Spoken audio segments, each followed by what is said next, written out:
Ay, Pepito, parece increíble que tú y yo, a estas alturas, incluso al hablar entre tú y yo, solitos, así frente al espejo, usemos eufemismos para evitar las palabras terribles, ¿no? Las palabras de la maldición, que parecería la maldición del paraíso, ¿no? De la señal en la frente. Así leímos, ¿te acuerdas que así leímos de Mian, ¿no? De Germán Gess, esa señal en la frente. Era la señal esa que era la señal de ser homosexual, ¿no? De ser. Pero digamos, por ejemplo, todavía usar puto, usar maricón entre tú y yo, marica, cuando los chavos modernos y inclusive, bueno, no los chavos, no tan chavos, ya la gente moderna en el ambiente suele decir que si el escritor maricón, que si el escritor esto, que si... Y nosotros seguimos tratando de huir de las palabras y de usar eufemismos. Bueno, claro, venimos formados por el ambiente, lo que no sé si todavía se siga utilizando ese concepto de ambiente, que es ese, ¿te acuerdas? Yo no sé si hemos oído a los chavos de hoy hablar del ambiente, es de ambiente, ¿no? Para referirse a que alguien, inclusive para que alguien, lo decíamos así cuando entré al ambiente, acuérdate, es de ambiente, no es de ambiente, es del club, pertenece al club, no pertenece al club, esto, señalitas así como,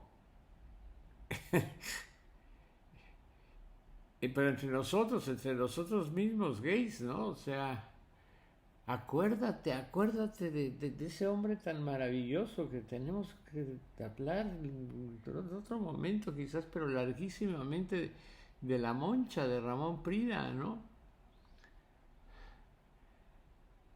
Tan maravilloso, tan contradictorio, tan brillante Ramón Prida. Esto, él usaba y nos la impuso, nos la pasó, el defectito. Fulanito tiene el defectito, ¿no? Y claro, lo decíamos con toda naturalidad. Lo decíamos con toda naturalidad, el defectito. Y desde luego, bueno, pues ya con la liberación homosexual y todo esto, ya inclusive resultaba, se deben haber perdido todas esas cosas, pero era muy insultante decir que alguien tenía el defectito, ¿no?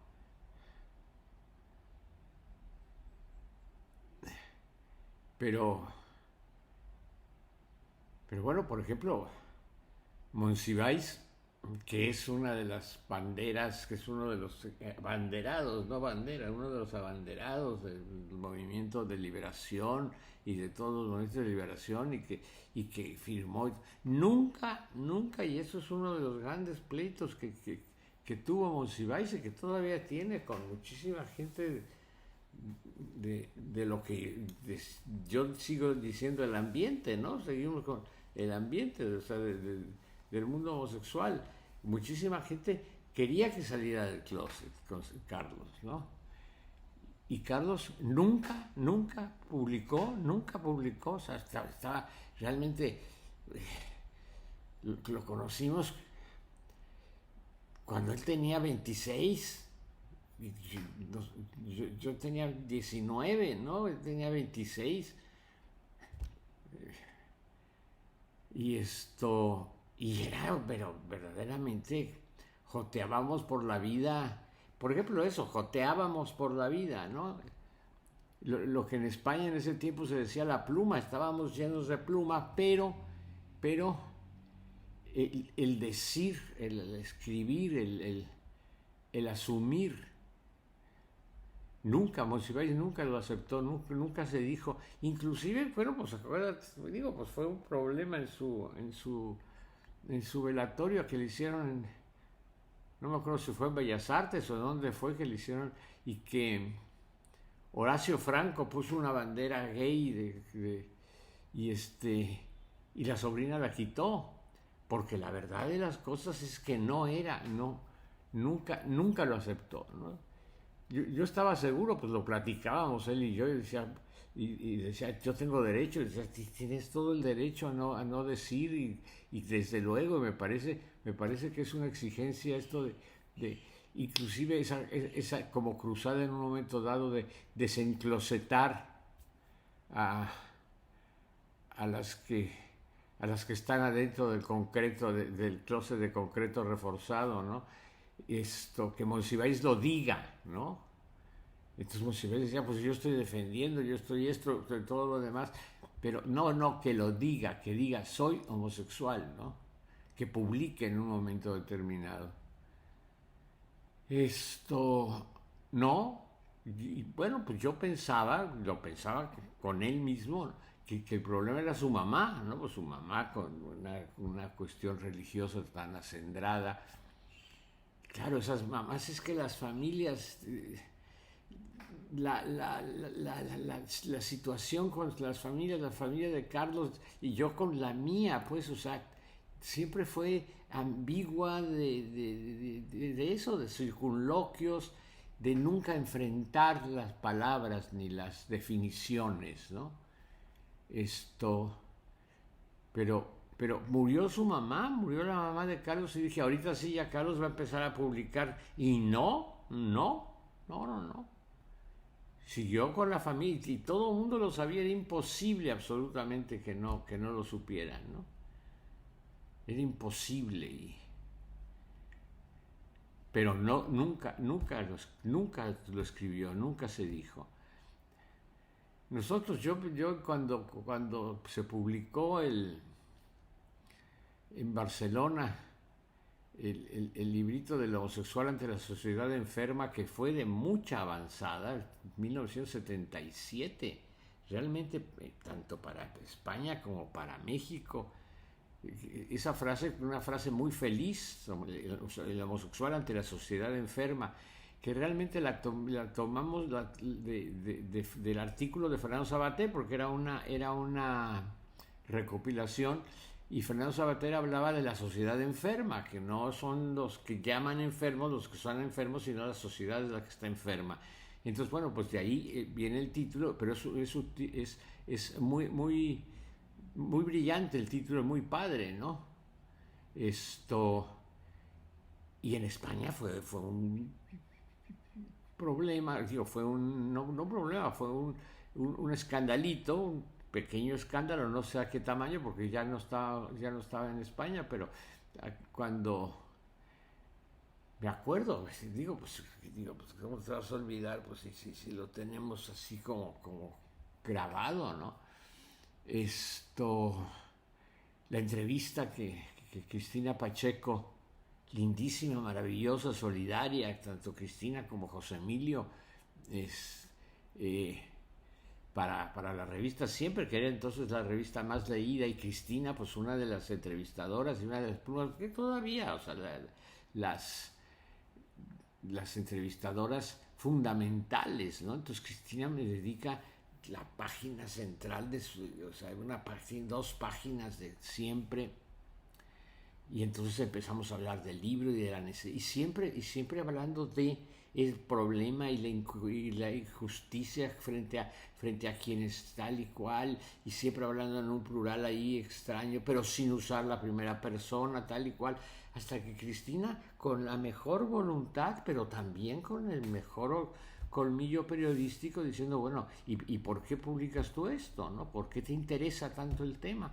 Porque el tema es importantísimo para las luchas políticas, y bueno, ya estábamos en el partido ya para las luchas políticas y sociales, y es como el feminismo en un momento determinado, son temas centrales que tiene que asumir la izquierda. Sí, pero ¿por qué tú? Porque hasta que en un momento dado, me acuerdo, asfixiándonos, porque soy homosexual. Es lo que quería Cristina, no, de ninguna manera por mala fe de Cristina, de ninguna manera por amarillismo de Cristina, sino para darle credibilidad a lo que se estaba diciendo. La importancia de un testimonio como ese. Si este libro está haciendo un escándalo y va a ser un libro que va a abrir caminos y tal y cual, ¿por qué? ¿No? O sea, no se trata simplemente de un ejercicio teórico, de una investigación. No. Es algo que te toca. Entonces, claro.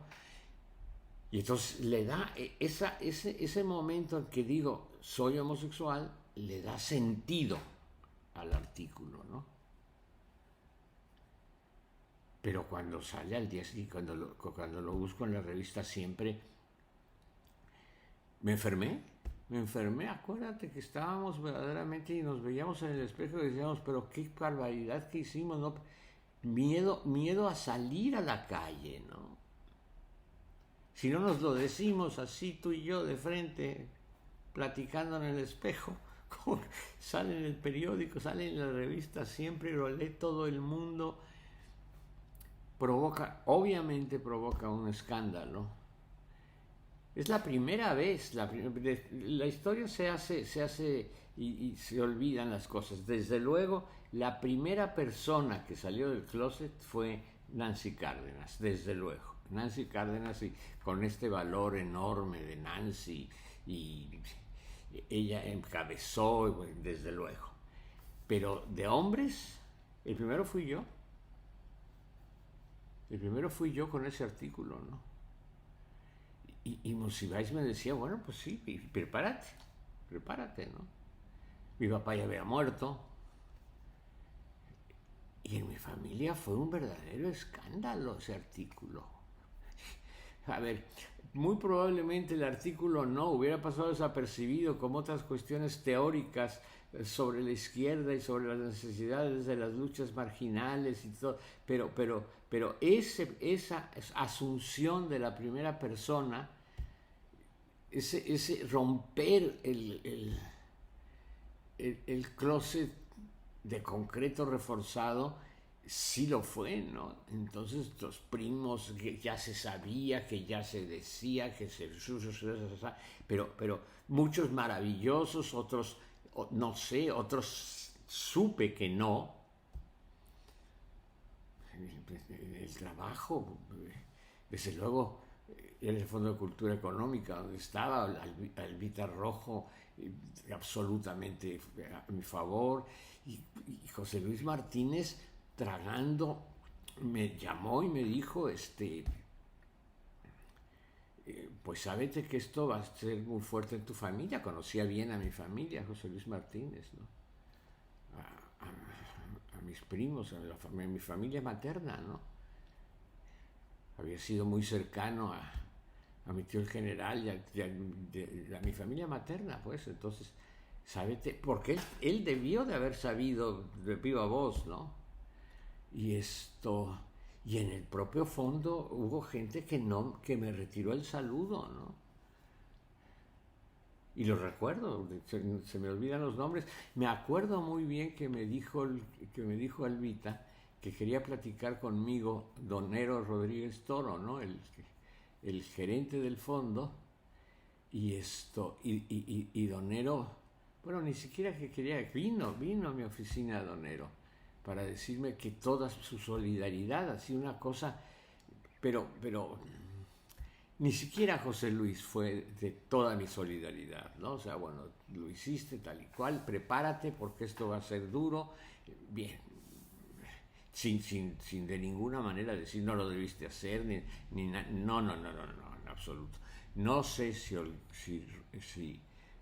Albita en algún momento platicó preparó a, a José Luis antes. Esto no lo puedo saber y sería especular, ¿no? José Luis era un caballero y era un hombre muy avanzado, íntimo amigo de Juan Soriano. Sí, pero Juan no había dicho así. La, la homosexualidad de Novo, que era plenamente conocida y dicha y esto y lo otro, pero no dicha así. Fue esa frase que Monsiváis le tejió, le puso en la boca realmente para hablar de sí mismo, como era Carlos, que era utilizaba a los demás para hablar de sí mismo y para soltar. Le puso en la boca a Juan Gabriel, ¿no? Lo que se ve no es necesario decirlo, no es necesario, no me acuerdo cómo, pero Juan Gabriel hasta la tumba la llevó, ¿no? O sea, nunca lo dijo, ¿no? José Antonio Alcaraz ya después de, pero digamos, en esos momentos así, asumirlo, soy, publicarlo, el librito de José Joaquín Blanco, que siempre se confunden las fechas porque se publicaron prácticamente igual y prácticamente con la misma portada, sin yo tener nada que ver con eso, porque el mío ni siquiera yo escogí la portada la escogió Tusquets en Barcelona, ¿no? Ojos que da pánico en soñar.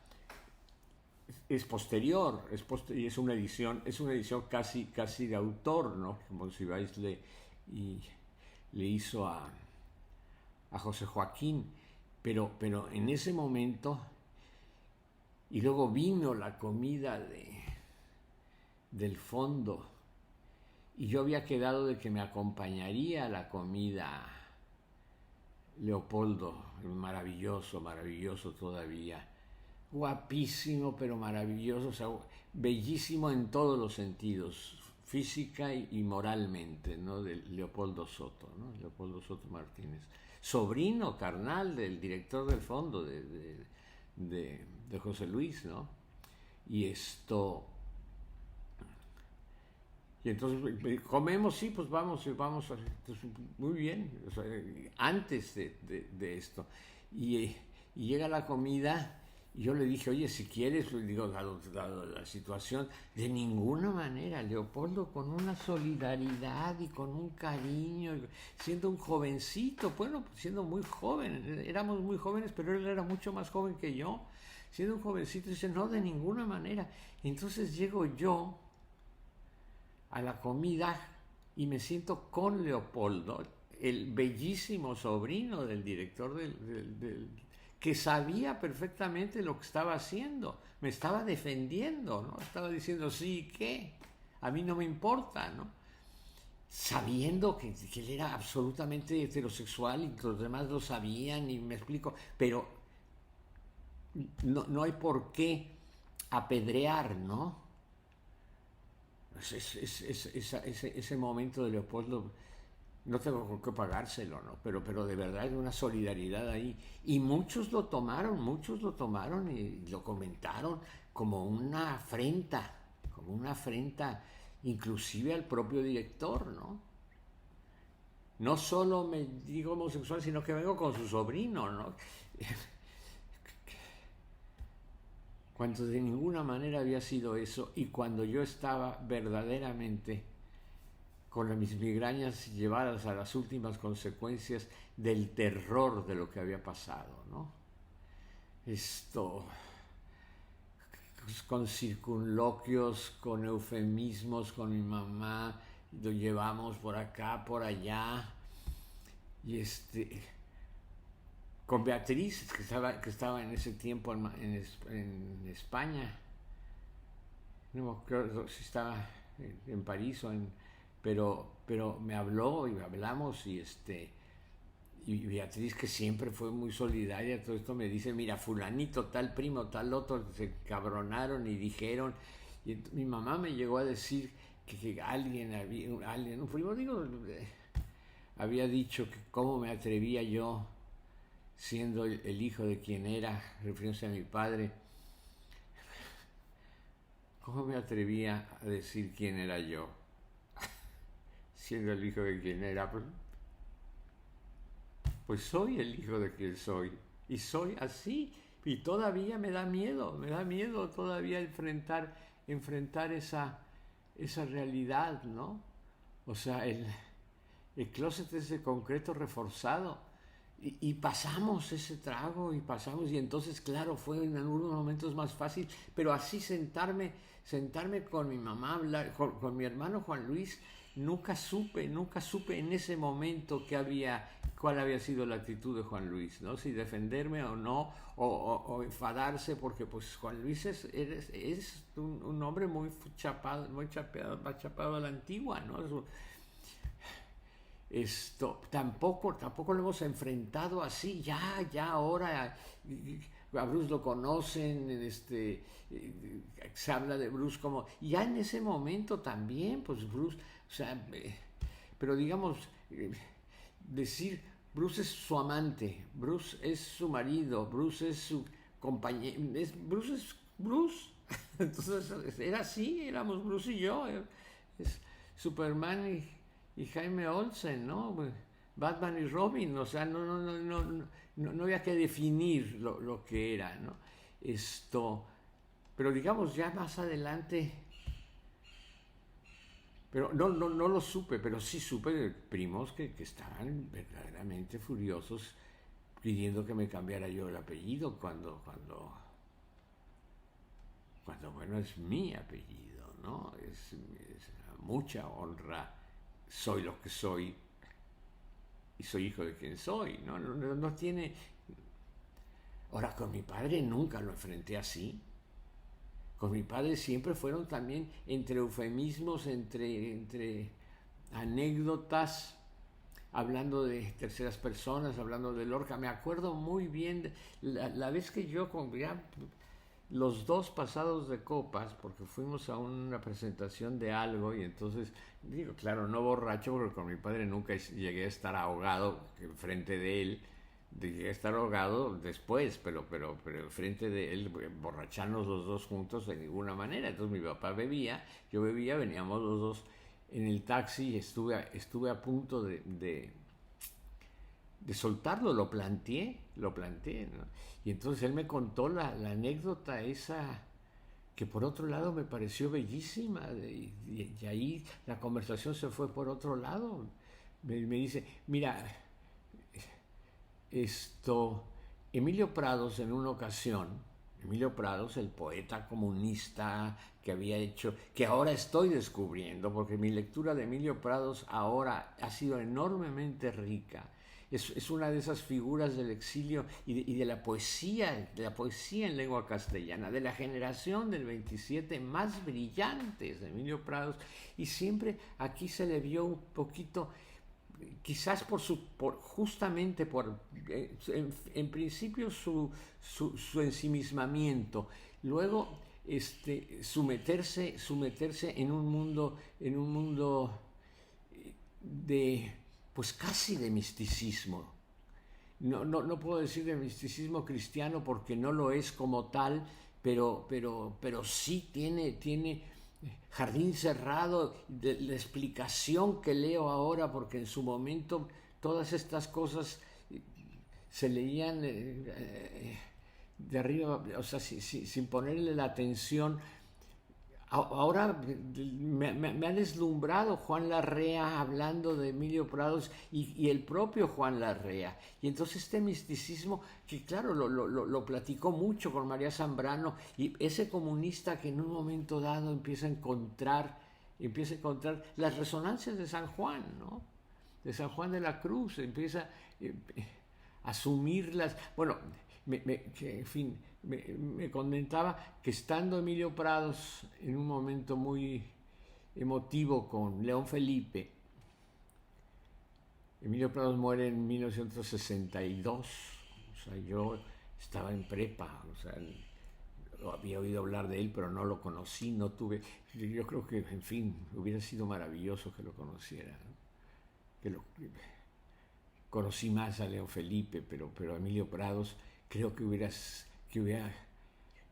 por muchos lados hubiéramos hecho tilín, ¿no? Si hubiera sido muy... Pero bueno, Emilio Prados le comenta, me dice mi padre, me cuenta mi padre ahí en el taxi, le comenta a León Felipe, fíjate León que yo lo que pasa es que soy homosexual.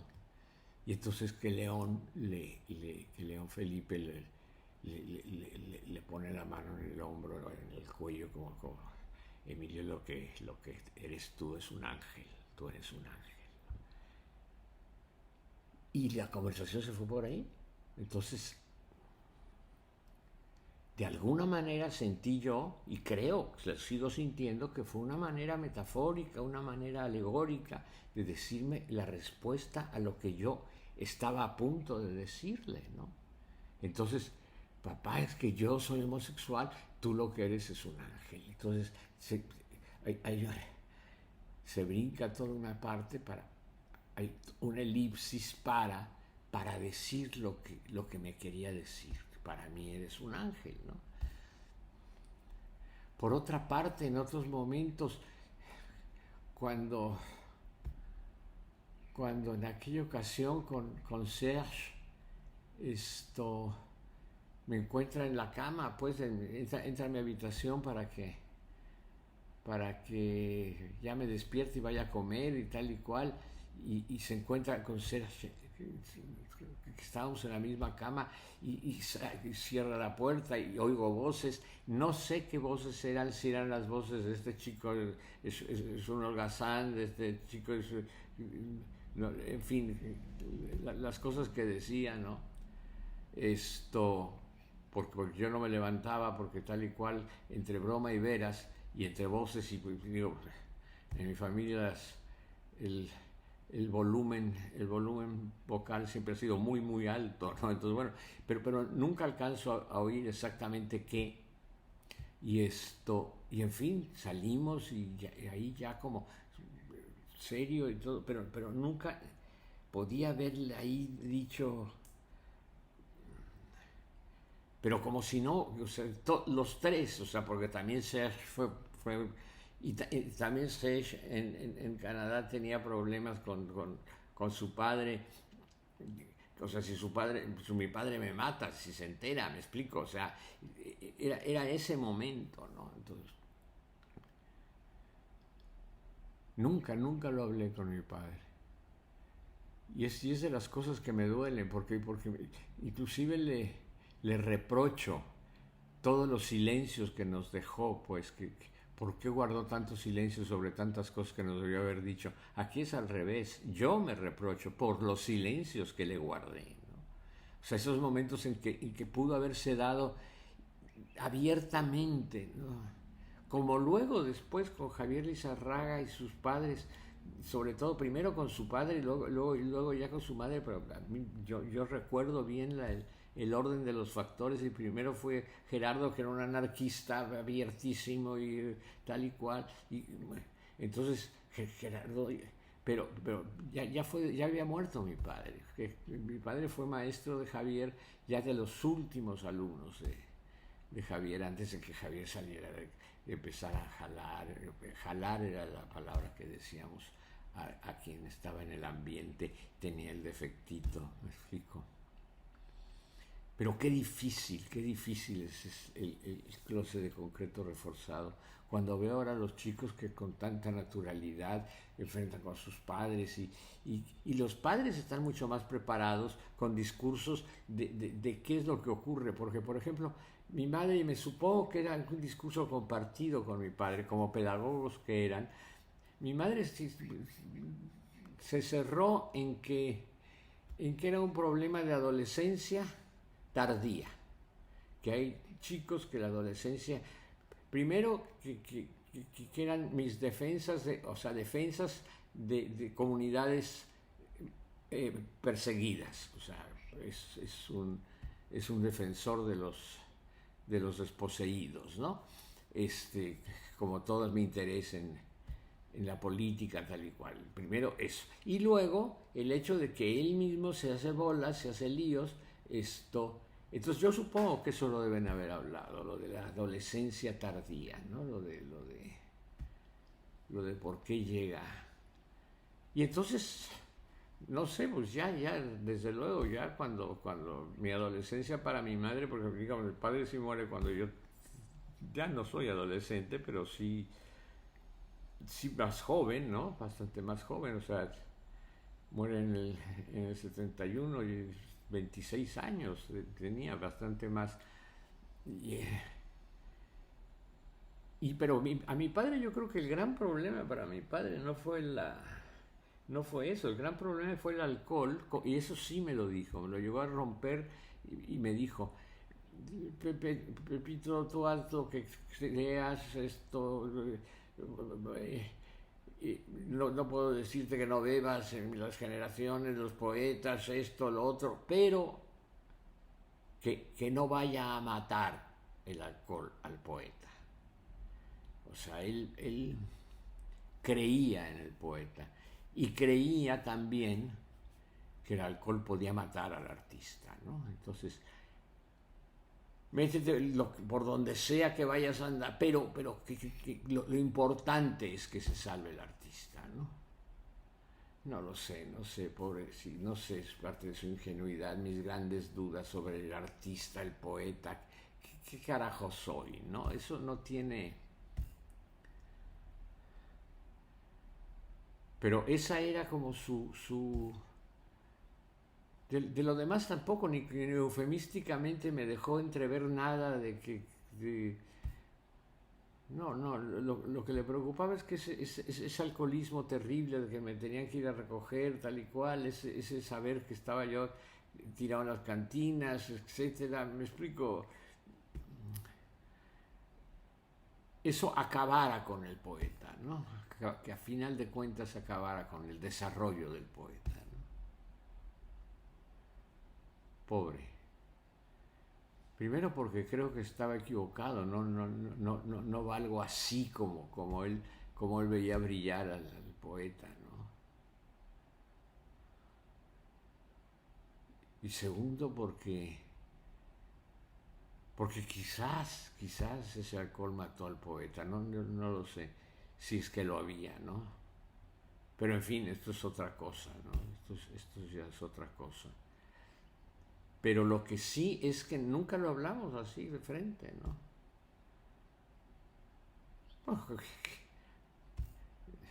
Era obvio, pues, o sea, era obvio para pedagogos, o sea, desde la infancia, pues, ese niño que le dicen mariquita en la escuela y le ponen 41, que en ese tiempo, ahora es más difícil, hay que explicar qué es el 41 y por qué te lo ponen en la escuela.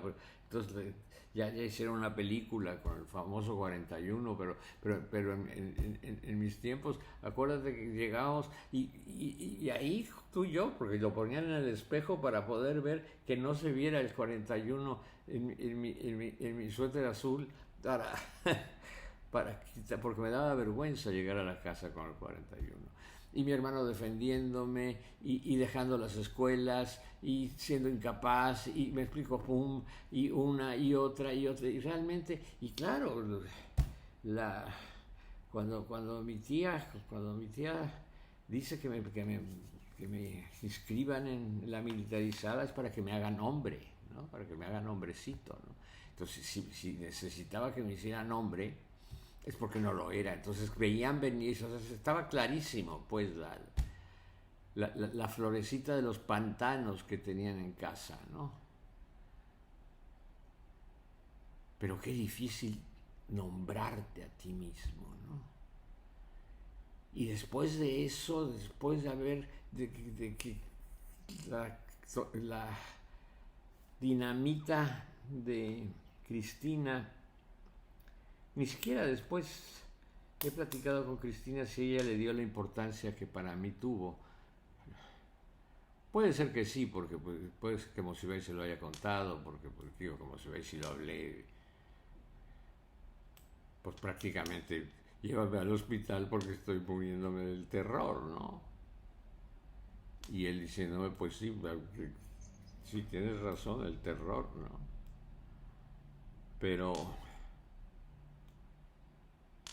Pero esa carga de profundidad que supuso el rompimiento ahí. Y claro, ya se podía salir a las manifestaciones. La primera manifestación gay, la verdad es que dicen las leyendas, porque luego las leyendas cuentan, me invitaron en una ocasión a una de las marchas gays y me pasaron ahí para que hablara yo y me presentaron como de los que marcharon primero. No, la verdad es que a la primera marcha no salimos, ¿no? Yo no salí, ahí fue inclusive un rompimiento con algunos amigos, ¿no? Del movimiento gay, porque consideramos, ahí sí fue una posición política, ¿no? Entre el FAR, Lambda, etcétera, consideramos, y Monsiváis que desde luego era el ideólogo de todos, pues era muy chistoso Monsiváis porque como él se enteraba de todo y de todos metía, entonces dijo, no es el momento todavía, o sea, cuando la manifestación que fue muy chistosa, o sea, que encabezó Nancy y que fueron muchos de Lambda, muchos el FAR, Juan Jacobo desde luego, muchos de Lambda, bueno, prácticamente todos, y los que no, pues salimos finalmente de Lambda, pero digamos ahí fue por una postura política, no es el momento, políticamente no es correcto. Y en fin, pues sí, lo que ocurrió es lo que había dicho Monsiváis, es lo que habíamos dicho, o sea, la marcha era un poco, sí fue muy heroica, pero sí fue un poco, o sea, venía la marcha de los muchachos del 68, 10 años después del 68, un hueco bastante notable, luego venía la marcha de los poquitos gays que salieron en ese momento, luego otro hueco bastante grande y luego venían los que más apoyaron en ese momento, el partido que más cobijó fue el PRT, fueron los trotskistas, ¿no? Fue el partido que más cobijó, pero de todos modos el hueco se veía. No deja de ser heroico y pasa a la historia como el momento en que se sale. Y en ese sentido, contra lo que pensamos en ese momento, fue un golpe y un golpe muy importante, O sea, sí tenían razón en salir. Porque como quiera que sea, no tenía la calidad de movimiento que se hubiera deseado, pero el salir, el simple hecho de poner un pie en la calle y decir, decir desde el maestro de ceremonias, el contingente de los compañeros homosexuales o de los compañeros gays, no sé si ya se usaba la palabra, porque la palabra gay se vino a usar, pero si eran los compañeros homosexuales o los gays, no lo sé, ¿no? Desde luego no había banderitas de colores, ¿no? Si algo había era el triángulo rosa, ¿no? El triángulo rosa de la opresión en Auschwitz, ¿no? Con el triángulo rosa que le ponían a los homosexuales en Auschwitz, así como la estrella de David amarilla, otras cosas rojas para los comunistas, al homosexual el triángulo rosa, lo cual fue verdaderamente terrible, pues, porque digo, quienes tenían ese triángulo rosa era triple, bueno, hasta la fecha sigue siendo la represión. Cuando se habla de que hubo judíos y millones de judíos y de gitanos y tal y cual y de comunistas, a veces algunos dicen y de homosexuales, no, fueron muchos, y el monumento a los homosexuales en Auschwitz que se levantó, no sé si haya otros, pero el primero que se levantó fue por los homosexuales mismos, los grupos gays, nos lo levantamos, ¿verdad? En su momento, ¿no? No. La solidaridad social verdaderamente se ha ganado muy fuerte y lo estamos viendo con toda la derechización. Es algo que odian, no. Entonces, inclusive en la izquierda lo tragan y lo llevan y aparecen banderitas y Digo, pero rechinan, ¿no? Entonces, no se dice la verdad de lo que ocurrió en Auschwitz. Esta maravillosa obra de teatro y luego película, y que montó además en un momento de valor extraordinario, porque Televisa estaba persiguiendo homosexuales, y una de las estrellas de Televisa, el hijo de la diva, el hijo de María Félix, Enrique Álvarez Félix, dirigido por José Luis Ibáñez, el gran director, montan en el teatro, no me acuerdo si se llamaba todavía, pero en el que había sido Virginia Fábregas, en ese teatro histórico montan Culpables, ¿no? Y donde se asume una serie de cosas, y verdaderamente fue maravilloso, pues maravilloso. Ya se había montado Los Chicos de la Banda, pero Los Chicos de la Banda es entre bromas, veras, y finalmente es ver asomarse a ver al mundo gay. No, no, no, la tragedia terrible del homosexual en los campos de concentración. Esto, y del closet de concreto reforzado de uno de los dos, ¿no? Hasta que finalmente porque estaba disfrazado con una camisa que se encontró de un compañero judío, se la puso para taparse, y entonces se encontraba con que a su amado no le daban ni papa en el agua caliente, y él después, pero hasta que se la quita, y se toman en una de las escenas más hermosas, bueno, para los que eso nos tocó, una de las escenas más hermosas de amor, ¿no?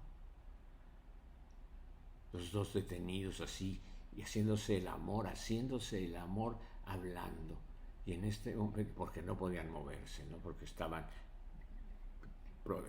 cuidados por la Gestapo, no por la Gestapo, por las SS, ¿no? Beso tus labios, paso mi lengua por tu cuerpo, y ahí hacen el amor, y luego se lanzan a las vallas electrificadas para morir, ¿no? No sé, a lo mejor visto, no ha pasado la historia como una obra de teatro extraordinariamente genial, pero para mí es, y ese momento en que se lanza, y terrible, porque la persecución en Televisa en ese momento había sido, pero en fin, ese concreto reforzado que hasta la fecha nos hace difícil, y asumir palabras, las palabras de la opresión, ¿no? Esta teoría que es válida, pues, de asumir las palabras de la opresión para cambiarles el sentido, ¿no? Entonces, si nos dicen putos, nos decimos putos primero, pero qué difícil es inclusive utilizar, a ti y a mí nos duele cuando se oye esa palabra. No nos lo decimos tú y yo uno frente al otro, no usamos eso, ¿no? Usamos eufemismos, ¿no? Y tampoco gay, porque gay no nos parece una gringada, nos ha parecido siempre una gringada. Entonces, homosexual, que es una palabra entre comillas técnica, pero que de alguna manera fue la que entró, ¿no? Pero qué difícil, qué maravilloso hoy que los hijos puedan tener la tranquilidad de hablar con los padres, y los padres también tampoco signifique motivo de suicidio, ¿no? No se pierde el sentido de la vida, no, pues es simplemente ya se logró pasar, a pesar de todo, porque obviamente sigue siendo terrible, pero para muchos. Y para muchos siguen diciendo primero muerto que puto un hijo mío, ¿no? O sea, sí, todavía se sigue diciendo, pero por lo menos hay una generación en una cierta clase social, sobre todo en una cierta clase media más o menos, que va a la escuela, que ha ido a la escuela, que puede hablarlo, ¿no? Y que sus amigos, los amigos defienden, los amigos no son los principales verdugos, ¿no? O sea, los compañeros. Eh, pero sí, sí, sí, el closet de concreto reforzado, inclusive frente a frente, es lo que, lo que, lo que encontramos, lo que nos estamos encontrando, porque pues al vernos, al vernos cara a cara, es decir, la gran pregunta que se hacía la Moncha para demostrar el defectito como defectito. A ver, si te dijeran que ibas a volver a nacer, ¿escogerías el punto, verdad que no? Poder llegar, por lo menos, poder llegar quizás con eufemismos y con todo, poder llegar como hemos llegado tú y yo a una edad, obviamente que volvería a escoger ser lo que soy, porque he sido muy feliz siendo lo que soy y muy orgulloso de ser lo que soy. Pero qué difícil es lidiar ese toro bravo y terrible de la sociedad hasta la fecha, ¿no? Hasta la fecha.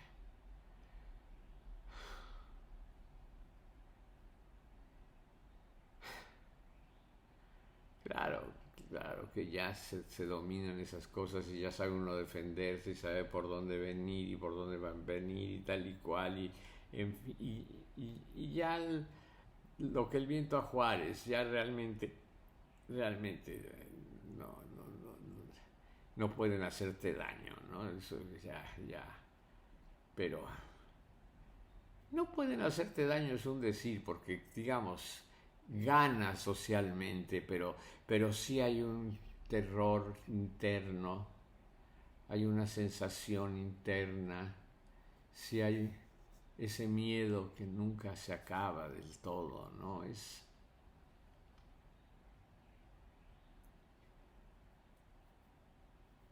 ya, obviamente, si yo no puedo ni plantearme después de esa salida tan espectacular de fin de fiesta, cuando lo del proceso ya no puedo, ya no puedo regresar al closet porque ya está publicado, está dicho, entonces no me queda más remedio que decirlo y hablarlo en primera persona, ¿no?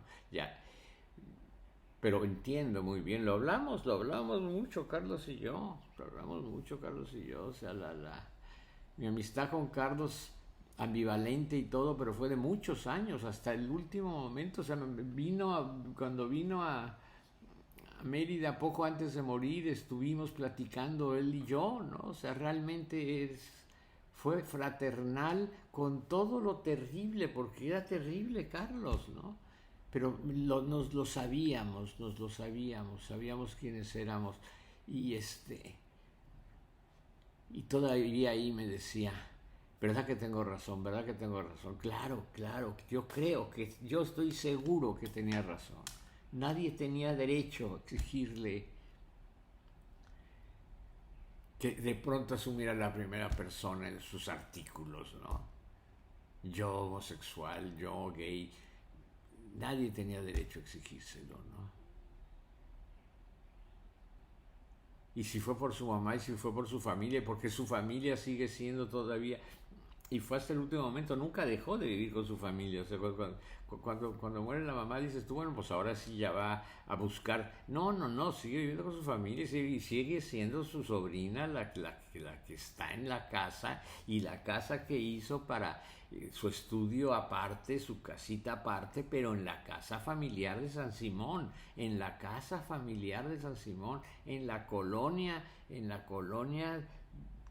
religiosa tomada por ellos, ¿no? Tomada por esos protestantes carismáticos, por esos tremendamente homófobos como doctrina, este y bueno, digo, la solidaridad incluso de gremio, incluso, esto es algo para escribirlo con cuidado y tal y cual, pero incluso el peje es hechura de él, ¿no?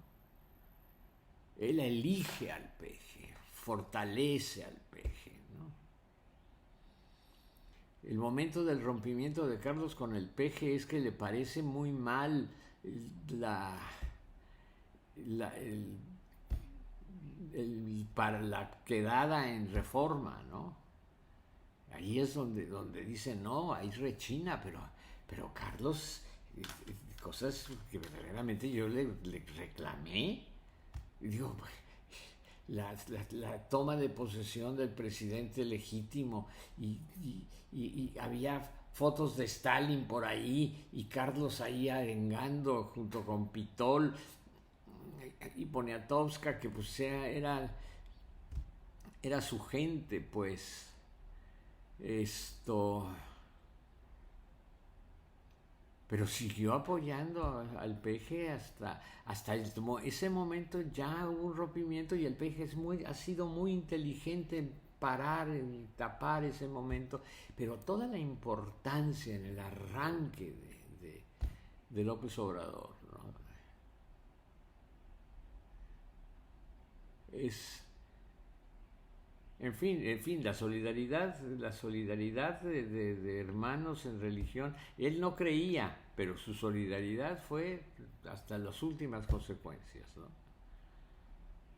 Hasta las últimas consecuencias que estamos sufriendo realmente, porque creo que tuvo mucha culpa Carlos Monsiváis en la creación de imagen de ese personaje lamentable que es Andrés Manuel López Obrador, ¿no?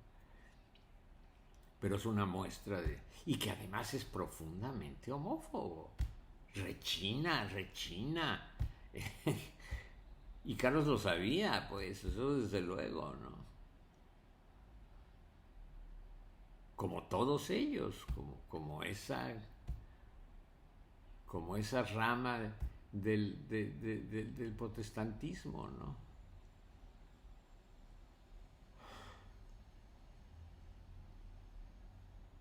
E hizo que tuvieran que aguantar y tuvieran que convivir y rechinar, pero convivir y aceptar, en fin, aceptar es un decir, ¿no? Sabemos cómo aceptar. Pero bueno, el closet de concreto reforzado a los 80 años sigue existiendo, ese closet de concreto reforzado, ¿no? Pellicer y su poema de que se cierre esa puerta que no me deja estar a solas con tus besos, ¿no? Esa puerta es la puerta, pero la puerta abierta, o sea, siguen mirándonos, siguen señalándonos.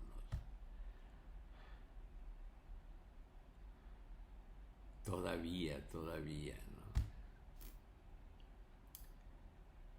En fin, Pepito, pues mira, habrá que hacer un día un ejercicio de decirnos las palabras de la opresión de la persecución, decirnoslas y a ver si nos acostumbramos, pero todavía aparece la palabra puto y uno rechina. Todavía aparece maricón y uno rechina, ¿no? Porque nos lastimaron mucho, ¿no?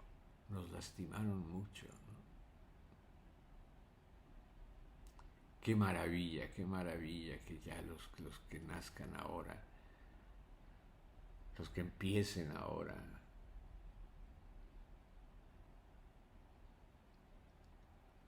En fin, bueno, pues si nos alargamos, pero es que, bueno, es que el concreto es muy reforzado. Bueno.